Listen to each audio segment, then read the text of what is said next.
Hey everyone, Chip Rogers. We are here in Seattle. Well, we're not actually not in Seattle. We're in Redmond, right? I think Redmond. Yeah. Here at the Microsoft Conference Center for Ultimate Partner. Vince and John and team have done an amazing job once again, pulling this event together, and a gorgeous day outside, and a lot of great content this morning. Justin, great to see you. Yeah, great to see you. It's recruiting weather. It's what I like to call it. Being a SoCal guy coming up here, we have SoCal weather in Seattle. It makes everybody want to move here, and that's how Microsoft and Amazon pull all these great resources, right? But you're right, this is an amazing event that Vince has pulled off again. A couple hundred people here learning about how to partner together, how to partner with one another. I'm really glad to be here, and great to see you again. Yeah, likewise. So I am so excited to be joined by Justin Slagle, and Justin is CEO and co-founder of the Partner Masters, and you guys have been doing just amazing work. Justin previously was 10 and a half years with Microsoft and brings a lot of that Microsoft experience to Partner Masters, and you also were instrumental in SoCal with IAMCP and leadership roles at IAMCP, and really helping build that community up. So Justin, welcome. Thank you. Yeah, no, you're right. I mean, my entire career has really been built around partner. So I was a Microsoft partner. I was a minority partner in a Microsoft training company, and we sold that business in 2012. I came over to Microsoft and joined the small business team, the small medium business SMB with Cindy Bates, and was focused on partner, Microsoft Community Connections, and helping partners get involved, moved to mid-market, then up into enterprise with GSIs, where you and I got to connect a little bit. Before I came over to the Partner Masters, I wanted to start this company. But what I'd seen over the time is that there are a lot of partners who, as this business gets bigger, Microsoft has to make their investments, and really, the numbers just get so large, they don't have enough people to keep up. Right. And so one of the challenges that we had when I was at Microsoft was, how do we support all of these partners out there who really, they're betting their entire business, they're betting their livelihoods on us, but we don't have enough people to support them. And you can't just hire infinitely. You can't. And so, but one of the great things, and when I went to my leadership team about the idea that I had was, look, there's plenty of money and there's plenty of resources. And one of the great things about Microsoft is they give people, and in fact, they almost encourage people, go out and do something that can continue on. I'm 100% Microsoft. A lot of people know my son's name is Maverick Bing. That's how deep into Microsoft I am. We only cover Microsoft. But the idea is, like, we started a business to give all partners the opportunity to grow.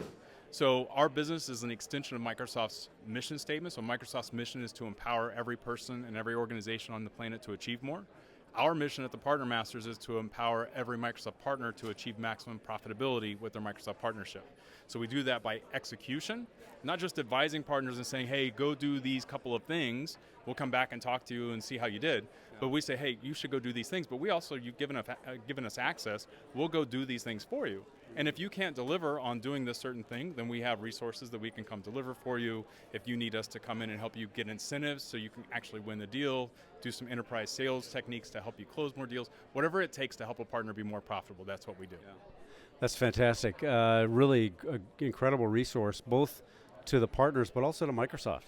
Well, that's what we love about it. In fact, we started the business thinking, hey, we're going to take this service to the non-managed partners because they get no love from Microsoft. There's no more email address, there's no phone number, they need these resources. But what happened was a few of the managed partners started coming to us, and when the managed partners started coming to us, their numbers started going off the charts. My old leadership team reached out to me and said, what the heck are you guys doing? Because these partners are our top performing partners now, we'd like to learn a little bit more. So we showed them a little bit of our process, and they were like, well, we need you working with everybody. And then we started doing some analysis, and what we saw was the average managed partner is growing their Azure Consumed Revenue, or ACR, 40% year over year. But the ones who are working with us are growing their ACR at 70% year over year. So from that point on, it was like, that's an easy return.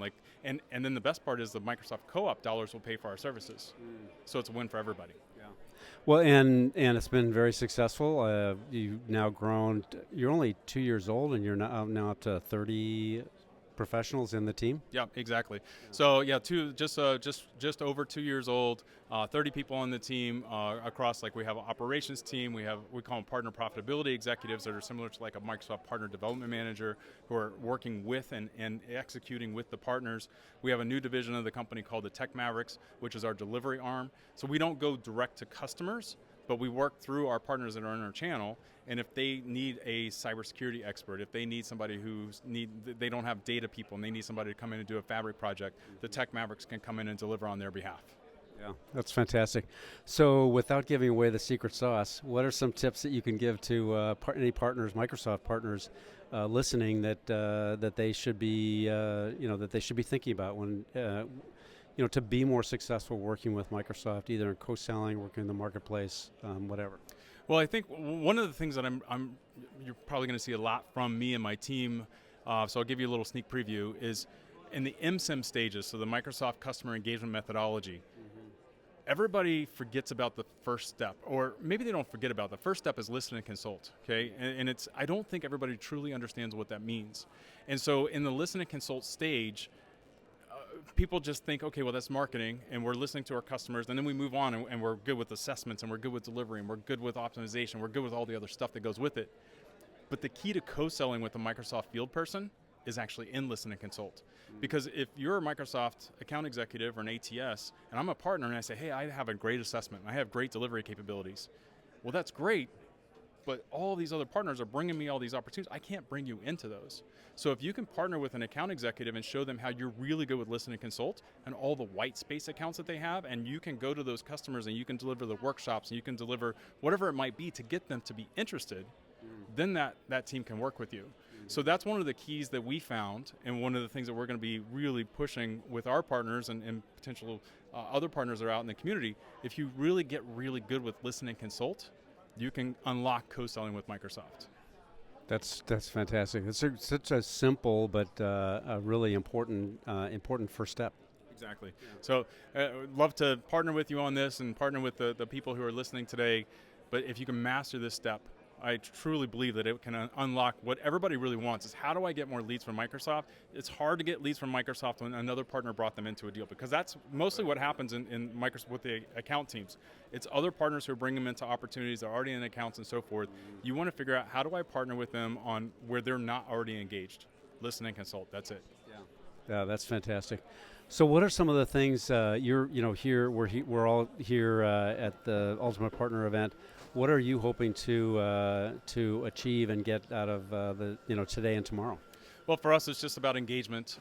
So a couple hundred partners that are here trying to just expand our reach, meet new people. I'm going to be talking on a panel about ecosystem tomorrow, and really that's what it is for me. So I've heard many times today that it's about the 7 seats at the table. Well, if we're working with partners who may have 1 or 2 or 3 seats, we've got to find who are those other partners who also have seats at the table so we can complete our offering that goes to an individual customer. So really it's just about finding the right people that we can bring into our ecosystem, into our networks, and take it and be able to help our partners bring something of value to their customers.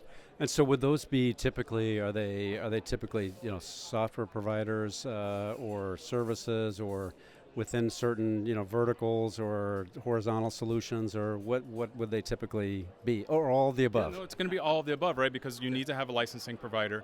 You need to, especially right now, as Microsoft's, especially in the SME and C space, where they're going down level from the enterprise agreement down to CSP. You need to have somebody who you can have as a licensing partner have that conversation with the customer. You need to have somebody who has that industry expertise for healthcare or retail or government or whatever the space is, so they can really talk to that customer. You need to have a services partner who can be able to deliver and do the integration work. You need to have the right software vendors, or they're calling it SDC now, software development companies, right? So SDCs or ISVs to come in and have specific solutions.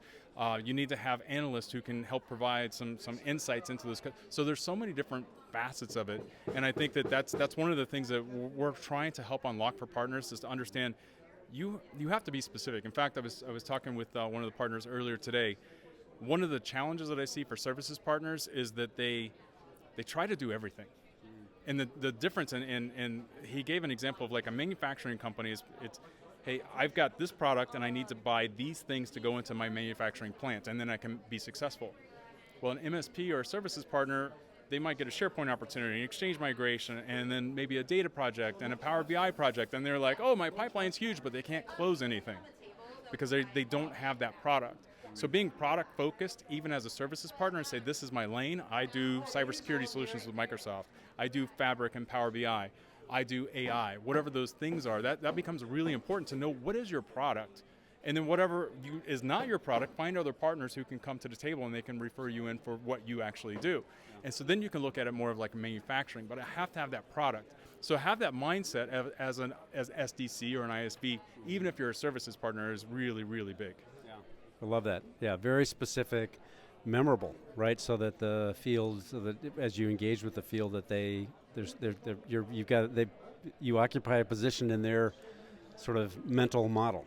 Exactly, and so it takes a crew, right? And especially as you go up market, and that's also one of the ways. Like we see a lot of partners, especially MSP partners, who they're working more in SMB. They want to work up a little higher into mid-market and potentially into maybe majors and strategic accounts. But the way that you do that is by truly knowing your lane. We often hear people who will say, well, if I condense too much, I'm not going to have enough opportunity. But the people who do it, what they find is the more you condense, the more opportunity that comes about. I found the same thing in my model, right? I only work Microsoft. The more and more deep, and I've been in this world for 20 years now, and in 20 years, actually every year I find out how much I don't know. And the nice thing about Microsoft is they change all the time.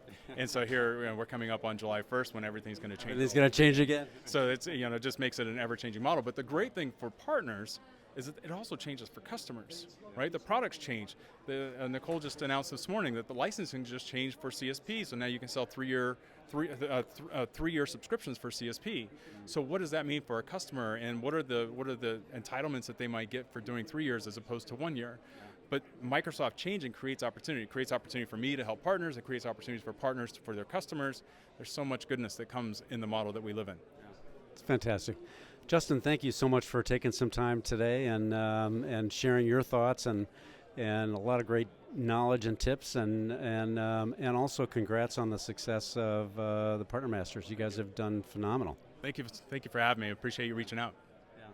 All right, well that's it from day one, Thursday, May 1st at Ultimate Partner, and we'll see you all next time. Thanks for joining.